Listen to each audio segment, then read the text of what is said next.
Greetings to you all!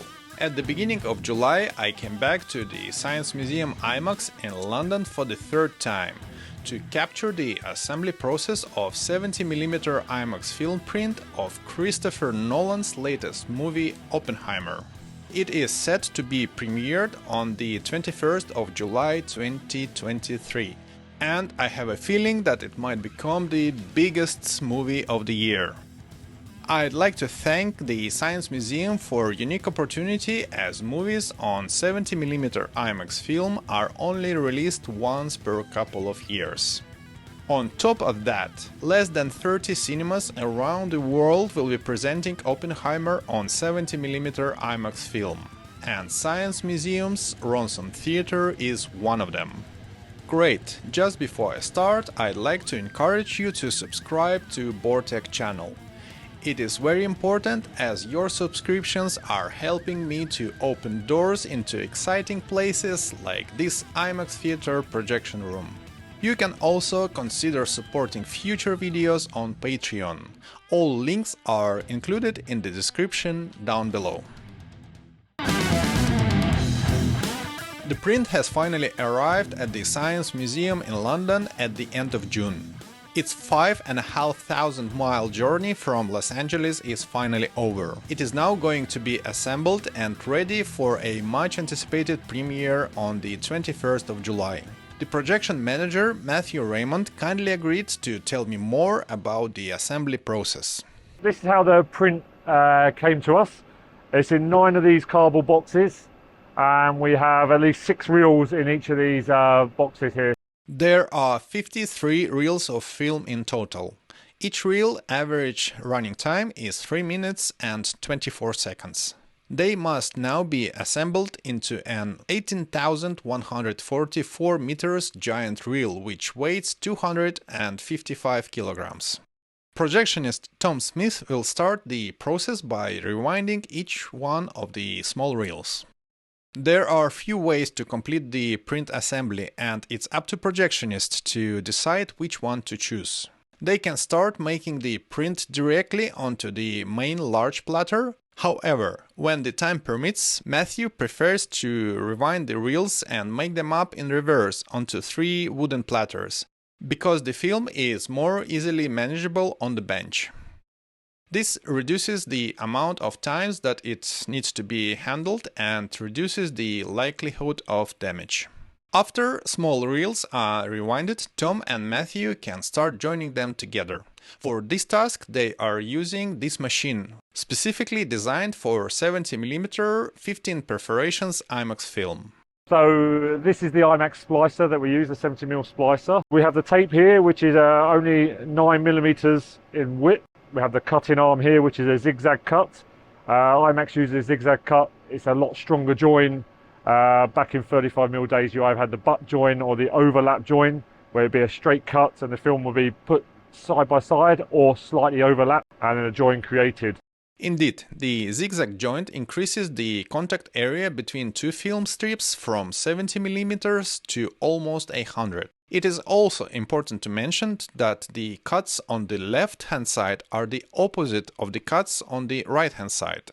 So the projectionist must be extra careful to always cut the correct side of the film. If the mistake has been made, one would lose the whole frame. Losing one frame is not critical, and image and sound will remain in sync. But if there were 4 or more frames lost through the whole print, the gap must be filled with the black solid film. This is needed to keep the image and sound in sync, as the soundtrack cannot be modified. Great! Finally, it is time to start joining these reels together. You might notice that the lighting conditions change through the course of the video. This is because the Science Museum is open to the public 7 days a week, and they are having about 3 shows every day, so you cannot keep the lights in the projection room on all the time. So we bring it over to the splicer, lift up the little holder, and using a light box just now, I'm going to line up the join where we need to cut nicely. That zigzag join. So put that down and then nicely cut. That's one part cut. While Matthew is preparing the next reel, it is a good time to give this video a thumbs up. Each of the small reels has about a few meters of extra film on each end. It has the information about the content on the reel and also protects the outer edge from any potential damage. Now we bring the film through the opposite way through the splicer. That will give us the matching splice. There we go, nice clean cuts. Now at this point, lining the two up, so we take what is the head of reel 32, place it in there nicely halfway through the splicer. Then we bring round what would be the tail of reel number 31. We just give ourselves a little bit of slack on both ends so it sits nicely inside the splicer. Now I run my finger down the centre there to make sure that sort of sits nicely. I don't want to feel any ridges where it's like the film's folding up and it's going to cause an issue with the join. So I want a nice smooth join. If I feel any ridges, I just give myself a little bit more slack so the film settles nicely in there. And once I'm happy, I pull my tape across and I'm trying to line it up perfectly so we get equal amount of tape on both sides. And then as soon as I stretch it, push it down, and I'm sort of pushing any air out. We don't need air bubbles inside the tape there. So I run my finger up and down a few times. Then give it a good press down, which cuts the tops and punches the holes in the purse. And then we flip it over and do it again. So again, repeat the process. Just rub that down, see it's nice, getting little bits off there. Happy, over we go. Lined it up, and a one-way push down. And I feel it straight away, no little ridge there. There's a bit of air stuck in that last bit. Pop it down. Punch the holes, trim the edge, and then move anything out of the way that might scratch the film. And we grab our little scissors. As the film runs through horizontally through the projector, there's a little bit, sometimes on the splicer, a little bit of excess tape can be sort of left on as it makes the cut at the bottom. We're just going to nip that off, just rub the blades of the scissors across it just to shave off that little amount. I'm not really cutting, I'm just shaving it off. Once I'm happy, that'll run flat with the film through the projector, and we don't have to worry about it jumping and cause a little bit of a vibration on the image as the join goes through. Once we're happy with that, now we do a little label on the film itself. So this is if we have any damage and we need to find it in the film, or for instance the first time we make it up, if there's an issue with it being backwards or in the wrong order, which has happened in all the years that I've been a projectionist. We don't have a little scriber, which would be nice, but we do a little bit of ink pen. So I'll write reel, then it'll be 32, and this is the head, so I'll put head. And then on the other side, we'll put foot. So it's a quick identifier, and it's reel 31. So because the film goes through horizontally through the projector, you can't tell whether it's head or tail or head or foot. So back in 35mm days where it ran vertically, you'd know by seeing if the head's going through the projector, you know it's the right way round, and that's where the head and foot comes from. Now I'm going to have a little look at the join. Just make sure I'm happy with the perforations have got punched out and the loop rolls nicely.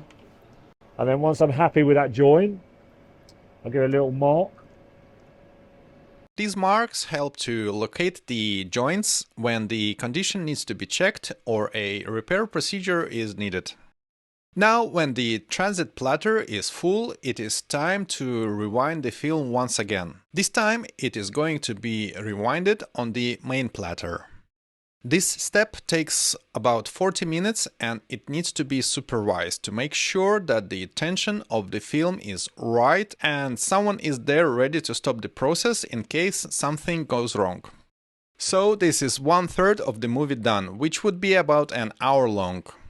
Now Tom and Matthew will repeat the same steps over and over again. Rewind, rewind, cut, join, check, and rewind once again, until the second third of the movie is ready. By the way, Christopher Nolan has set another IMAX record. What a surprise! Oppenheimer is now the longest IMAX movie ever made. This is why the platters had to be extended once again. Okay, what we have here is the IMAX platters with their new extensions put on them. So on the top here we've got 2/3 of Oppenheimer ready to go. We've got to put the final part just on here. And these small extensions to allow for approximately 11 minutes of extra film. So Interstellar was the longest before, we maxed out the platters. And now IMAX have re-extended them to allow for at least another 11 minutes of film. So that's where we get the 3 hours and 9 seconds of runtime. And if you come around here, we can show you how tight it is to the very edge of the platter. So this is the absolute max now again that we can go, and you can see how tight that is when the film runs. Plate just passes through the central arm shaft there and allows the film to go through. So yeah, it's very, very close. I believe now you have an idea how a 70mm IMAX film print is assembled. As soon as they are done joining the last third of the movie, they will lace the film and do a test run to make sure that no mistakes have been made and the image runs perfectly in sync with the audio.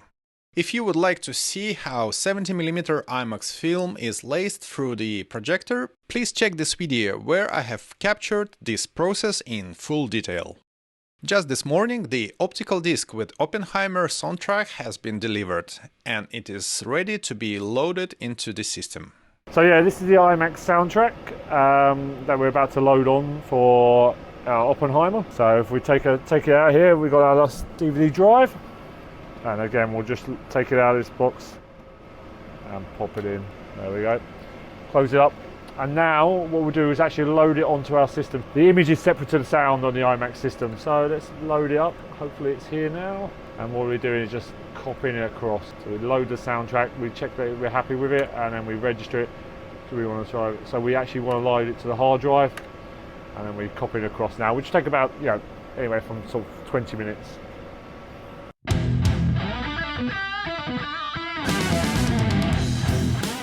I had 2 exciting days of filming here at the Science Museum in London, and I realized that I am very lucky to witness this process with my own eyes, as there are only 30 prints of this movie that exist in the world. I am also hoping that you enjoyed watching this video. If you haven't booked your Oppenheimer tickets yet, go and do it now, as they are selling out quickly. Also, I am curious to know where are you planning to watch this movie. Share the name and the location of the cinema in the comments below.